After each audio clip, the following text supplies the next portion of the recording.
Assalamualaikum warahmatullahi wabarakatuh.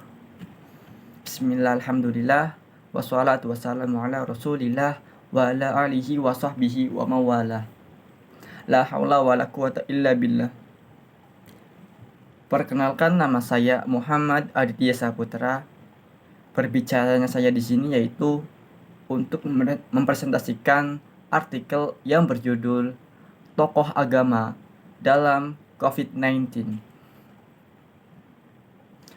Tokoh agama ialah sejumlah orang Islam yang karena pengaruhnya begitu luas dan besar dalam masyarakat Muslim, baik itu pengetahuannya, perjuangan dalam menegakkan syariat Islam, perilakunya yang baik dan patut diteladani, dan memiliki karisma yang berwibawa yang cukup disegani oleh banyak masyarakat.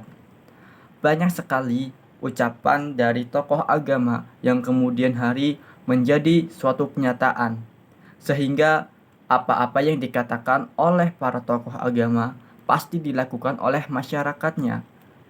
Dalam zaman sekarang, tokoh agama bukan menjadi panutan di suatu tempat tertentu, tetapi tokoh agama menjadi panutan bagi negara maupun dunia lain.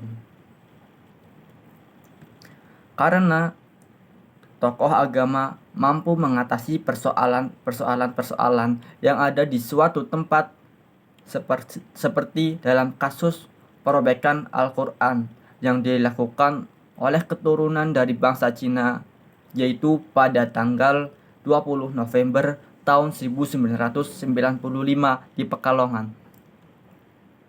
Hal itu lantas menjadikan kemarahan warga Pekalongan, sehingga warga Muslim yang ada di Pekalongan menghancurkan, merusak fasilitas toko rumah milik keturunan Cina, sehingga ada salah satu tokoh agama yaitu Al-Habib Lutfi bin Ali bin Hashim bin Yahya. Kemudian beliau berkata, "Saya tidak ridho, santai saja ikut-ikutan perusakan itu." Karena ucapan beliau, akhirnya masyarakat Pekalongan pun reda, hingga akhirnya suatu polisi menyelidiki hal tersebut, yang diduga bahwa orang yang merobek Al-Quran tersebut ialah orang yang memiliki kejiwaan. Kasus lain yang melibatkan tokoh agama baru-baru ini ialah peran mereka dalam mengatasi COVID-19 yang melanda seluruh dunia, hingga akhirnya tokoh agama memberi fatwa dan sikap waspada untuk mengantisipasi penyebaran virus tersebut. Tetapi ada pula yang memberikan doktrin-doktrin tertentu, seperti kita tidak takut kepada corona, yang kita takut hanyalah Allah Subhanahu wa Ta'ala. Akibat doktrin tersebut, banyak juga masyarakat yang acuh terhadap protokol kesehatan dan penyebaran dari virus tersebut. Dalam hal ini, seharusnya tokoh agama berperan dalam menghadapi penyebaran virus corona. Akan tetapi, pandangan agama semacam hal itu adalah suatu yang pasti, yang mutlak, dan itu memang benar. Tetapi dalam hal ini, menjaga diri juga wajib hukumnya. Hal itu menjadikan tingkat kewaspadaan kita terhadap virus tersebut menjadi acuh tak acuh, hingga bisa menjadikan penyebaran secara drastis. Dan pada zaman sekarang, masyarakat sudah banyak yang mengenal gadget Android, sehingga masyarakat tinggal menunggu berita-berita yang disebarkan oleh pihak berwenang, pihak pemerintah. apa itu virus corona, bagaimana penyebarannya, apa yang harus kita lakukan. Hal itu menjadi sangat suatu hal yang ditunggu-tunggu oleh masyarakat di sekitar. Karena zaman sekarang banyak terjadi hoax yang beredar di mana-mana. Hal ini juga dengan adanya Android juga mempermudah tokoh agama dalam berdakwah. Karena dalam pandemi sekarang tidak boleh ada perkumpulan-perkumpulan sehingga menyulitkan para pendakwah, hingga adanya Android yang memudahkan mereka dalam menyebarkan berita-berita maupun dakwah-dakwah yang menarik. Acara seperti tabligh akbar atau semacamnya dinilai dapat mempengaruhi penyebaran COVID-19. Oleh karena itu, tokoh agama menjadi figur dalam membantu menekan penyebaran virus yang sudah merajalela ini. Majelis Ulama Indonesia atau MUI lebih respon dalam menekan COVID-19 melalui fatwanya, yaitu nomor 14 tahun 2020 yang berisi 9 fatwa atau poin-poin. Yang pertama, setiap orang wajib melakukan ikhtiar menjaga kesehatan dan menjauhi setiap hal yang diyakini dapat menyebabkan terpapar penyakit, karena hal itu merupakan bagian menjaga tujuan pokok beragama.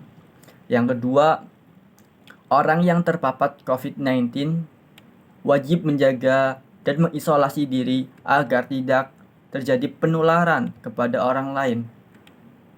Baginya, sholat Jumat dapat diganti dengan sholat zuhur di tempat kediaman, karena sholat Jumat merupakan ibadah wajib yang melibatkan banyak orang sehingga berpeluang terjadinya penularan virus tersebut. Baginya haram melakukan sholat sunnah yang membuka peluang terjadinya penularan seperti sholat berjamaah 5 waktu, sholat tarawih, sholat idul fitri dan di masjid maupun di lapangan tempat umum, dan mengikuti pengajian seperti tabligh akbar. Yang ketiga, orang yang sehat dan belum diketahui atau diyakini terpapar COVID-19 harus memperlihatkan hal-hal seperti berikut. Yang pertama, yang A, dalam hal ini berada di suatu kawasan yang berpotensi penularannya tinggi atau sangat tinggi berdasarkan ketetapan pihak yang berwenang. Maka oleh hal itu dibolehkan meninggalkan sholat Jumat dan menggantinya dengan sholat zuhur di tempat kediamannya, serta meninggalkan sholat jamaah, sholat 5 waktu, karena dapat berpotensi terjadinya penyebaran virus corona. Yang B, dalam hal ini berada di suatu kawasan yang berpotensi penularannya rendah berdasarkan ketetapan pihak yang berwenang, maka ia wajib menjalankan kewajiban ibadah seperti biasanya. Tetapi wajib juga menjaga diri agar tidak terpapar COVID-19, seperti kontak fisik langsung seperti bersalaman, berpelukan, cium tangan, dan mengharuskan membawa sajadah ketika sholat di masjid maupun di musola, dan sering membasuh tangan dengan sabun. Fatwa yang keempat yaitu dalam kondisi penyebaran COVID tidak terkendali di suatu kawasan yang mengancam jiwa umat Islam, tidak boleh menyelenggarakan sholat Jumat di kawasan tersebut sampai keadaan normal kembali, dan wajib menggantinya dengan sholat zuhur. Demikian tidak boleh menyelenggarakan aktivitas ibadah yang diyakini dapat menjadi media penyebaran virus. seperti sholat jamaah 5 waktu dan sholat Jumat. Kelima, dalam kondisi penyebaran COVID-19 yang terkendali, umat Islam wajib melaksanakan sholat Jumat. Yang keenam, pemerintah menjadikan fatwa ini sebagai pedoman dalam upaya penanggulangan virus corona terkait dengan masalah keagamaan dan umat Islam wajib menaatinya.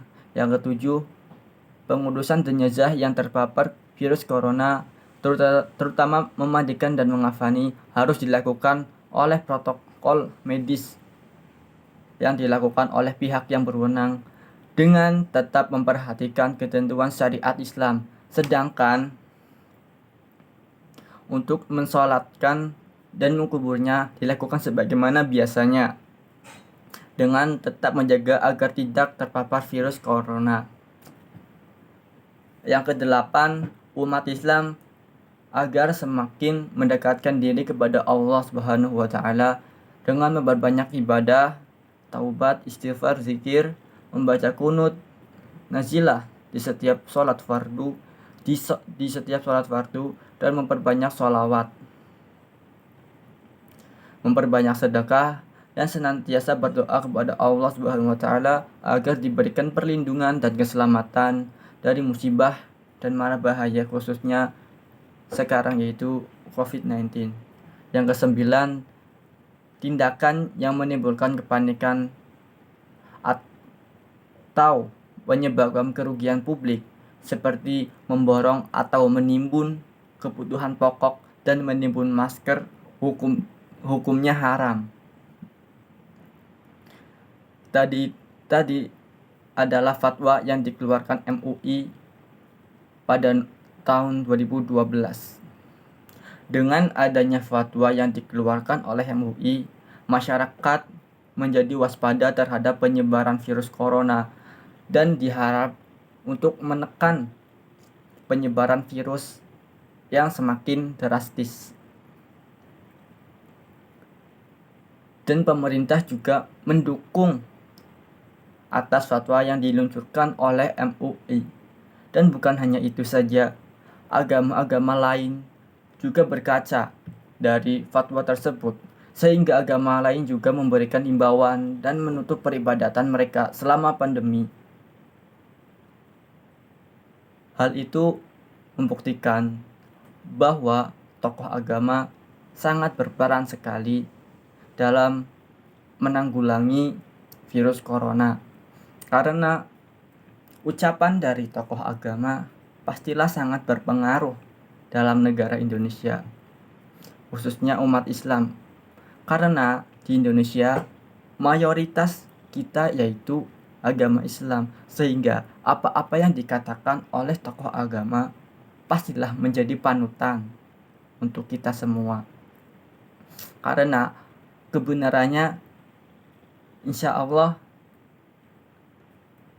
menjadikan kita menjadi manusia yang beriman, yang baik dalam merajut kebinekaan.